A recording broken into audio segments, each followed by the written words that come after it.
اعوذ باللہ من الشیطان الرجیم بسم اللہ الرحمن الرحیم رب اشرح لی صدری ویسر لی امری واحلل عقدۃ من لسانی یفقہوا قولی صدق اللہ العظیم۔ جیسا کہ آج کا دور، آج کا معاشرہ فتنوں میں مبتلا ہو چکا ہے، تو اسی دور اور اسی دن کے لیے اللہ کے نبی صلی اللہ علیہ وآلہ وسلم نے فرمایا کہ جمعہ والے دن سورہ الکہف کی تلاوت کیا کرو، کیونکہ یہ تمہیں دجالی فتنے سے بچائے گی، اور اس کا پڑھنا ہمارے لیے ہی حق میں بہتر ہے۔ یہ ایک کٹھن ٹائم ہے ہمارے لیے۔ انسان کو کبھی کبھی سمجھ میں نہیں آتی کہ میں کیا کروں، میں ادھر جاؤں تو ادھر پھنس رہا ہوں، اور ادھر جاؤں تو ادھر پھنس رہا ہوں۔ یہی دجالیت ہے۔ تو اسی لیے اس سے بچنا کیسے ہے؟ ہمیں اسی سلوشن کی طرف جانا ہے، اور ہم اسی سلوشن کی طرف ہی آ رہے ہیں کہ سورہ الکہف ہمیں اس فتنے کے دور میں کیا سولوشن بتاتی ہے، کہ ہمیں اس فتنے کے دور میں کیا کرنا چاہیے، اسپیشلی 21 سینچری کے جو چیلنجز ہیں مسلمانوں کے، اس کے حوالے سے ہمیں کس طرح سے ریئیکٹ کرنا چاہیے اور کس طرح سے ایکٹ کرنا چاہیے۔ اب سوال یہ اٹھتا ہے کہ دجال کون ہے، دجال کب آئے گا، دجالی فتنہ کیا چیز ہے، قیامت کب آئے گی، قیامت کے سائنز یعنی نشانیاں کیا ہوں گی، اور وہ بھی اس دور میں جب ہر چیز بہت ہی ڈسرپٹیو ہوگی، جب ہر برائی اچھائی لگ رہی ہوگی۔ تو اس دور میں ہمیں کیا کرنا ہے، کس طرح ایکٹ کرنا ہے۔ سورہ کہف کی اہمیت اس حوالے سے بہت ہی منفرد وہ انداز میں واضح ہے۔ حدیث میں نبی کریم صلی اللہ علیہ وآلہ وسلم نے حدیث میں فرمایا کہ جو بھی سورہ الکہف کی شروع کی 10 آیتیں یا آخر کی 10 آیتیں، ایک روایت میں ہے، جو بھی اس کو میمورائز کرے گا، یاد کرے گا، تلاوت کرے گا، وہ دجال کے فتنے سے انشاءاللہ تعالی محفوظ رہے گا۔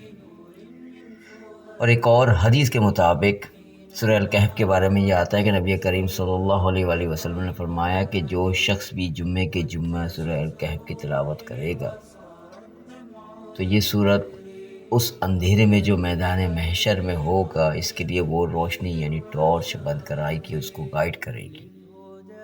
It will come out. It will shine as a light for him on the day of judgment. اس سے یہ بھی ثابت ہوا کہ ہر جمعہ اس کو اس لیے پڑھنے کو کہا ہے تاکہ کانسیپٹ رینفورس ہوتا رہے۔ اب یہ کانسیپٹس کیا ہے؟ انسان کو فتنہ دجال سے یہ صورت کس طرح بچائے گی، اور اگر اس کو سمجھ لے تو انسان اس فتنے کے دور میں کیا کرے تو وہ بھی سمجھ لے گا۔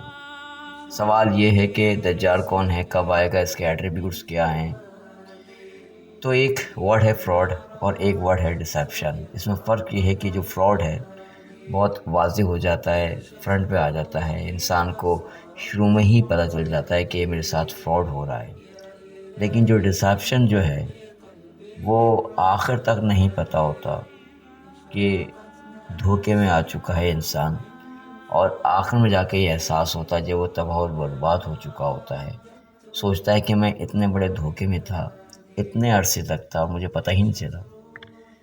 اسی لیے اللہ تعالیٰ نے قرآن کریم میں اسی کانٹیکسٹ میں کہا کہ وَمَا الْحَيَاةُ الدُّنْيَا إِلَّا مَتَاعُ الْغُرُورِ، وَمَا الْحَيَاةُ الدُّنْيَا إِلَّا مَتَاعُ الْغُرُورِ۔ اور دنیا کی زندگی تو صرف دھوکے کی زندگی، یعنی دنیا کی زندگی سامان فریب ہے۔ جو اس سے دامن بچا کر نکل گیا وہ خوش نصیب، اور جو اس کے فریب میں پھنس گیا وہ ناکام و نامراد۔ اسی طرح کا لبادہ جو ہے وہ دجال اوڑے ہوگا، اور وہ لوگوں کو ڈسیپشن میں اتنا ڈال چکا ہوگا کہ انسان کو معلوم ہی نہیں ہوگا کہ وہ ڈسیپشن میں ہے، اور یہی دجالیت ہے حقیقت میں۔ اور اس کا دوسرا جو ورڈ ہے وہ دجل، دجل کا بھی مطلب یہ ہے ڈسیپشن، کہ انسان دھوکے میں رہے گا اور پتہ ہی نہیں لگے گا انسان کو۔ اب یہ جو فتنہ دجال، فتنہ، what is the meaning of فتنہ؟ کہ فتنہ جو ہے نا وہ کوئی نیگیٹو ورڈ نہیں ہے۔ فتنے کا مطلب ہے آزمائش۔ اسی طرح دجال ایک بہت ہی بڑی آزمائش ہے، اتنی بڑی آزمائش ہے، آپ سوچیں کہ حضرت آدم علیہ السلام کی پیدائش سے لے کر قیامت تک کوئی بھی فتنہ اتنا بڑا نہیں ہوگا جتنا کہ فتنہ دجال ہے، اور اس فتنے میں میجورٹی لوگ انوالوڈ ہوں گے۔ دجال کے زمانے میں دجال کے قریب بلکہ ایک مومن آئے گا اور یہ سمجھے گا اپنے آپ کو کہ میں تو بہت بڑا ایمان والا ہوں، بڑا پختہ ایمان ہے میرا، میری بڑی استقامت ہے۔ وہ دجال کو امپریس کرے گا کہ چیلنج می، کہ تم مجھے امپریس کرو۔ تو کہتے ہیں کہ but he will be inspired, یعنی جب دجال اس سے بات کرے گا، وہ جو مومن تھا اس کے بارے میں کہہ رہے ہیں کہ but he will be inspired by the arguments presented by دجال۔ جب دجال اپنے آرگیومنٹس پریزنٹ کرنا شروع کرے گا تو بڑے سے بڑا مومن بھٹک جائے گا۔ حدیث میں آتا ہے، مفہوم ہے کہ دجال کے قریب بھی نہیں جانا، یعنی اس کو اس طرح سمجھنے کہ وین ایور یو فیس دجال so you run away quickly from there, یعنی اس کے سامنے نہیں آنا بلکہ اس کو دیکھتے ہی دوڑ لگا دینا، کیونکہ اس کی وجہ یہ ہے کہ اس کے پاس بہت گلیمر، بہت اسٹرانگ آرگومنٹس ہوں گے۔ صحیح مسلم کی حدیث ہے، آپ صلی اللہ علیہ وآلہ وسلم نے فرمایا کہ دجال will have something within like paradise and something like hellfire, but his paradise will be hellfire, so I warn you against him۔ دجال کی جو جنت ہے اصل میں وہ دوزخ ہے۔ دجال کی جنت بھی کچھ اسی طرح کے ہی کی ہے کہ اس میں بہت ساری آسائش ہے، اس میں کمفرٹ زون بہت زیادہ ہیں، اس میں ڈیزائرز کو جلدی پورا کرنے کی آسائشیں ہیں، انسٹنٹ گریٹیفیکیشن بہت ہے۔ اسی لیے تو ہماری جو یوتھ ہے وہ ان سے بڑی انسپائرڈ ہے، کیونکہ ڈیزائرز کی بہت بات کرتے ہیں۔ ہر ڈیزائرز کو پورا کرنے کے لیے وہ چیز انہوں نے ریڈی رکھی ہوئی ہے، ہر چیز اوپن ہے، شراب خانے، casino, striptease club, bar, everything is open. تو انسان کو وہ چیز بہت اٹریکٹ کرتی ہے، کیونکہ ویسٹرن جو ہے وہ کوئی ذمہ داری نہیں رکھتا، بلکہ ذمہ داریاں تو اسلام میں بہت ہیں۔ اسلام ہم پہ بہت ہی ساری ذمہ داریاں ڈالتا ہے، اس لیے تو ہم ان چیزوں سے بھاگتے ہیں۔ آپ کسی ملک چلے جائیں، دنگ رہ جاتے ہیں وہاں کی لائٹس دیکھ کے، بلڈنگز دیکھ کر۔ 7 اسٹار ہوٹل چلے جائیں تو وہاں یہ سوچتا ہے انسان کہ میں ابھی تک کس دنیا میں تھا، اصل میں تو دنیا ہی یہی ہے۔ پھر اس کی زندگی میں اتنی ڈسٹریکشن ہوگی کہ اس کے پاس سوچنے تک کا بھی ٹائم نہیں ہوگا۔ چائنیز ایک قوم ہے جو اللہ سبحانہ وتعالیٰ کو نہیں مانتے۔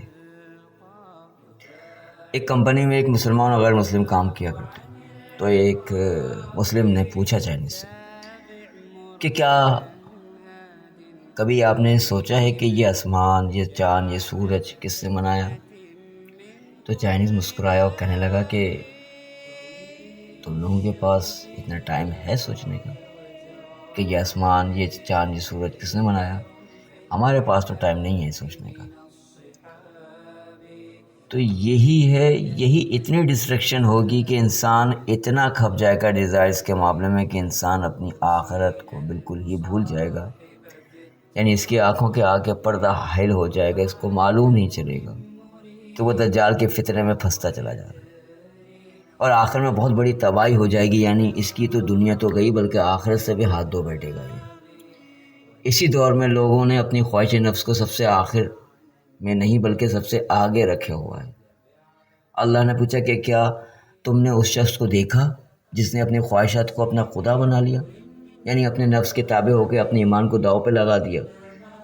جب ایمان انسان کے ساتھ ہو اور مضبوط ہو تو انسان کی صلاحیت بھی مینٹین رہتی ہے اور اپنے نفس کے تابع نہیں آتا ہو، یعنی جب ایمان انسان کے ساتھ ہو اور مضبوط ہو تو انسان کی صلاحیت بھی مینٹین رہتی ہے اور اپنے نفس کے تابع نہیں آتا انسان۔ بلکہ نفس کو اپنے تابع کر لیتا ہے۔ کیونکہ نبی پاک صلی اللہ علیہ وآلہ وسلم نے دجال کے حوالے سے جو بات فرمائی تو صحابہ کرام بھی حیران ہو گئے کہ کھانے کو کچھ نہیں ہوگا، سب کچھ دجال کے پاس ہوگا، ہر چیز اس کے پاس ہوگی، پھر ہم کیا کھائیں گے؟ ہمیں اس کا پیروکار بھی نہیں بننا ہے، اس کے قریب بھی نہیں جانا ہے، تو پھر ہم کیا کھائیں گے، کیا کریں گے؟ تو آپ صلی اللہ علیہ وآلہ وسلم نے اس موقع پر فرمایا کہ تسبیح اللہ کا ذکر تکبیر کافی ہوگی، لا الہ الا اللہ کہنے سے پیٹ بھر جائے گا، اللہ اکبر کہنے سے پیٹ بھر جائے گا، سبحان اللہ کہنے سے پیٹ بھر جائے گا۔ اگر آج ہم تسبیحات کریں تو ہماری یہ عادت بن جائے گی، یعنی اپنے آپ کو اس کا عادی بنائیں ہم لوگ، اور اللہ کے ذکر سے ہماری آپ کی بھوک مٹے گی۔ اور جب ہم اور آپ اپنے آپ کو اس طریقے کا بنا لیں گے تو پھر سمجھ لیں کہ انشاءاللہ تعالی ہم دجال کے مقابلے کے لیے تیار ہیں، اور دجال کے فتنے سے بچنے کی تیاری مکمل کر لی ہے۔ یہ ہمارا ایمان ہی ہے جو ہمیں بچائے گا دجال کے فتنے سے۔ نبی کریم صلی اللہ علیہ وآلہ وسلم نے فرمایا کہ سورہ کہف پڑھو، اگر میرے ہوتے ہوئے دجال آ گیا تو میں کافی ہوں گا اس کے مقابلے کے لیے، لیکن اگر میرے بعد آیا تو تم لوگ خود اس کے ذمہ دار ہو کہ تم خود اس سے لڑنا اور اپنا حساب خود کرنا۔ سورہ کہف کی شروع کی آیت پڑھا کرو، یہ فائدہ دے گی، اور خاص طور پر جو پہلی 10 آیتوں کے بارے میں ہیں اگر آپ دیکھیں تو یہ دجال کے فتنے سے محفوظ رکھنے والی آیت اللہ سبحانہ وتعالیٰ نے بھی فرمایا، بتایا، اور قرآن میں فرمایا یہ ذکر اور یہ واقعہ اگر ہم پڑھیں سورہ کہف کا تو یہ جو آیت ہے از اول فتیات الی الکہف، آخر کی جو 10ویں آیت ہے، یہ آیت تو ہے لیکن اگر اس کا مفہوم دیکھیں تو کیا ہے؟ یہ ایک پالیسی ہے، اور مجھے اور آپ کو قرب قیامت کی پالیسی ہی کام کر کے دے گی اور کام آئے گی۔ کیا از اول فتیات الی الکہف فقالوا ربنا آتنا من لدنک رحمۃ وہیئ لنا من امرنا رشدا، یعنی لوگ جب ایمان بچا کے غار کی طرف آ گئے، لوگوں نے اپنا ایمان بچایا تھا اور غار کی طرف رخ کیا۔ آج ہمیں اپنا ایمان بچانا ہے، آج کوئی غار نہیں ہے ہمارے پاس، ہم نہ غار بنا سکتے ہیں، نہ فزیکلی غار میں جا سکتے ہیں، نہ چھپ سکتے ہیں۔ اس کے لیے ہمیں ورچوئل غار کریٹ کرنا پڑے گا، یعنی ایمان والا۔ اس کے لیے ہمیں اپنے ایمان کو مضبوط کرنے کے لیے نماز کا اہتمام کرنا ہوگا، ایمان والوں کے ساتھ بیٹھنا ہوگا، ان کے ساتھ بات چیت کرنی ہوگی، اور ایک ورچوئل غار کریٹ کریں جس میں ہم اللہ کا ذکر کریں، یعنی ہم آج کی لائف میں اٹھتے بیٹھتے اپنی زبان کو اللہ کے ذکر سے تل رکھیں، کیونکہ دل جو قلوب جو ہے کہتے ہیں کہ اللہ کے ذکر سے تسکین پہنچتی ہے، الا بذکر اللہ تطمئن القلوب۔ تو پھر جب ہم اس کے عادی ہو جائیں گے، ہماری زبان پہ اللہ کا ذکر رہے گا تو یہ ذکر انشاءاللہ تعالیٰ کام آئے گا، اور یہ ایمان کی حالت ہماری مضبوط رہے گی۔ دجال سے جس کو بھی بچنا ہے اس کو صرف ایمان کی ہی بنیاد پہ بچنا ہے، اور کوئی بچنے کا طریقہ نہیں۔ علامہ اقبال جو شاعر مشرق گزرے، بڑا اچھا شعر انہوں نے لکھا کہ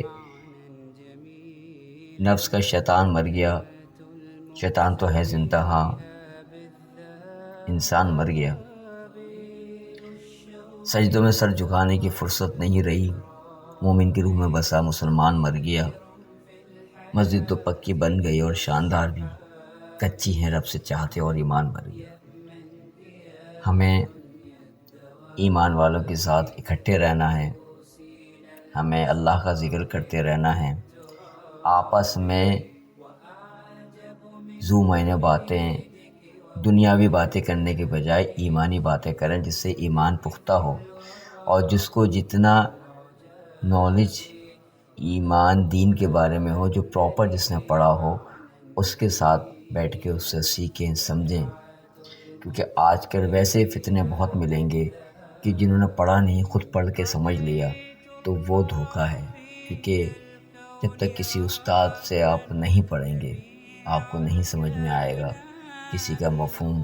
لہٰذا ایسے بہت سے لوگ اس وقت مارکیٹ میں آپ کو ملیں گے جو کہتے ہیں کہ ہمیں سب کچھ پتہ ہے، تو اچھے استاد ڈھونڈیں، اپنے استاد کے ساتھ بیٹھیں، ان سے سیکھیں، قرآن شریف کو سمجھیں، پڑھیں، قرآن ہم سے کیا تقاضے کر رہا ہے، اللہ کا ذکر کریں اور نماز کو قائم رکھیں، تو انشاءاللہ تعالی ہم دجالی فتنے سے محفوظ رہیں گے اور اللہ تعالی ہمیں محفوظ رکھے گا۔ آمین۔ وآخر دعوانا ان الحمد للہ رب العالمین۔ والسلام علیکم ورحمۃ اللہ وبرکاتہ۔